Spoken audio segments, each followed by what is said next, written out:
I think it's pretty safe to say that one of the most mysterious characters within the Star Wars sequel trilogy has got to be Supreme Leader Snoke, portrayed by Andy Serkis. This is Mike Zero. If you guys are new to the channel, do make sure to subscribe to see future Star Wars content.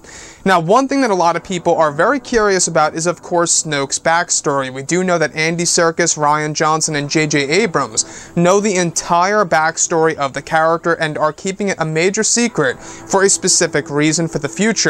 Now, these past couple of weeks or so, we've been learning a whole lot more about this film when it comes to some of the set leaks, the set designs, the concept art, and storyboard descriptions, etc.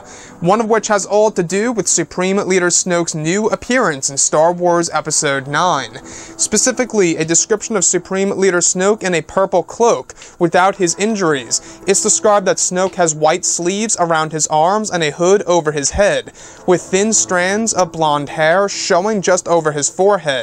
It's described that Snoke wears black gloves and brown boots and is standing in front of a large audience of the First Order. It's also said that Snoke wears a necklace with a unique symbol made of metal that has a circular shape to it. It's described that Snoke also has a lightsaber hilt attached to his belt. So I really want to go over a couple of parts about this that are getting me very excited about parts of Snoke's backstory that will be explored in Episode 9, as well as other canon pieces of the Star Wars franchise that falls under Disney. Now, first things first, about this purple cloak. I think that this most certainly connects to Snoke's attendance that we saw in Episode 8, The Last Jedi. If you guys look very carefully in that movie, you will see his attendance in the actual throne room. And if you guys actually go ahead and read the visual dictionary, you will see that those characters actually also have purple cloaks. So it's possible that Snoke actually got it from one of those characters, or he's somehow more affiliated with those characters than we already know in Episode 8. Now, the next thing that I want to go over is, of course, the description of him having no injuries to his face. Now, this is something that's also a big mystery. A lot of people do believe that they were actually caused by Luke Skywalker in a battle between the two, in which we actually went over a couple weeks ago, that there are a lot of hints that that is indeed the case, that Luke Skywalker caused at least some of the injuries to Supreme Leader Snoke, either directly or indirectly. So, the thing is this, alright, the younger version of Snoke actually does have thin blonde hair. Now, if you do look at the older version of Snoke, it most definitely does match up. If you look at his eyebrows, and if you do look at the top of his head here and there, you will see little strands of blonde hair on the character of Snoke. Now, this was actually all intentional by the visual effects team of The Last Jedi. They wanted to show us just little pieces of Snoke's past, of who he once, was exactly before the events of the sequel trilogy. Even in The Last Jedi novelization, we do get little hints, little breadcrumbs here and there of exactly who Snoke really was in the actual whole entire Star Wars universe. Now, the thing that really does get me is how he's standing in front of a crowd, an audience, if you will, of the First Order. Now, I believe that this is the same exact location on Starkiller Base in The Force Awakens. If you guys do look very closely in Episode 7 at the hologram of Snoke, if you look in the background, like toward the bottom of the screen, when that scene is running, you will see that there are a lot of chairs that are set up.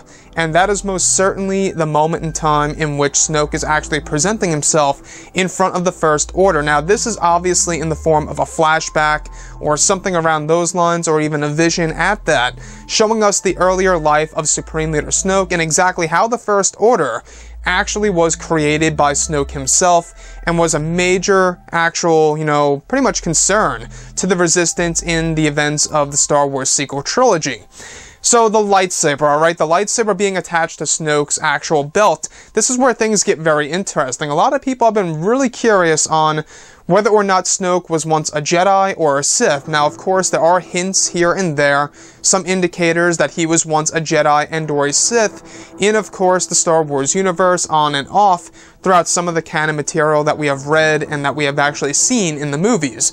So you can see as to why he would have a lightsaber could be for either reason, that he was once a Jedi or a Sith, or maybe even something else entirely for all we know.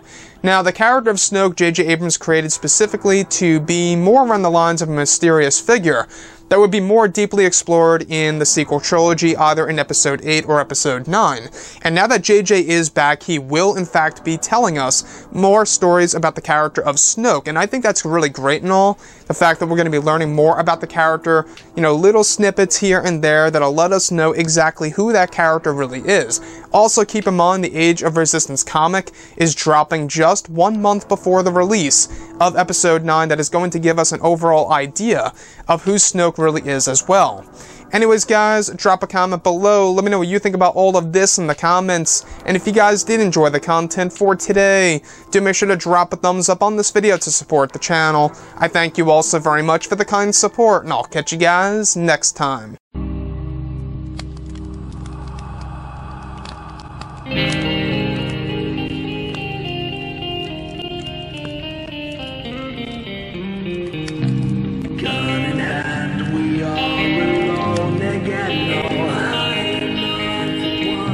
From night to moon.